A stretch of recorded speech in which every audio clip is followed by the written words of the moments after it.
Они собрались сегодня, чтобы рассказать о своей проблеме. Родители учеников 18-й гимназии просят возвести пристрой к школе. 20 лет с самого основания учреждения ученики занимаются в здании бывшего детского сада. Вот так здесь проходят уроки физкультуры на 35 квадратных метрах. Кадры говорят сами за себя. Когда у нас теплая погода, мы обычно выходим на улицу, но когда настает зима, не умещаемся, и поэтому побольше спортзал нам нужен. А это уже столовая. Подкрепиться сюда пришли ученики первых классов. Чтобы накормить всех, детей разводят на 15 потоков. Как говорится, в тесноте да не в обиде. На 11 столов в этой школе приходится 96 учеников. И так уже почти 20 лет. Ситуация не меняется. Жарко очень.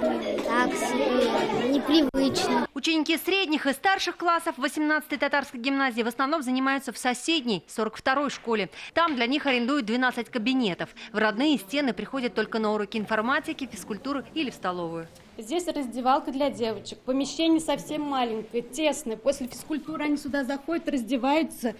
Тесно очень, друг другу мешает. Нет условий для 7 и 8 классов.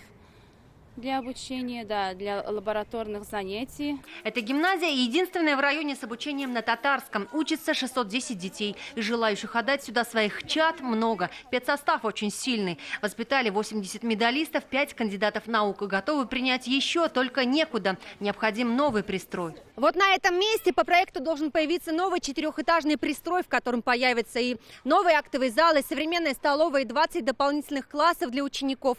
Экспертизу проект прошел в прошлом году, но когда он воплотится в жизнь – большой вопрос. Очень, конечно, обидно за нашу гимназию, потому что здесь учатся дети не только из нашего микрорайона, здесь дети учатся из Привольного, из Салмыча, из Вишневки, из Вознесения.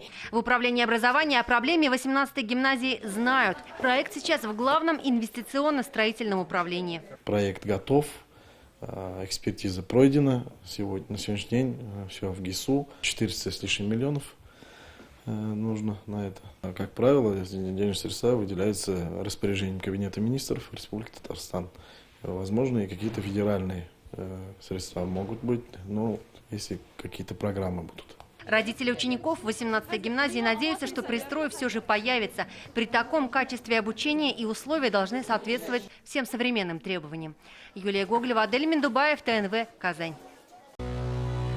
Наша рука помощи вашему бизнесу. Антикризисные предложения. Телефон 843 5 705 100.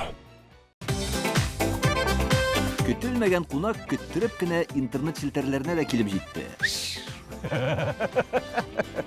Хәзер бу фильмның барлык серияларын ТНВ.ру сайтында карап була.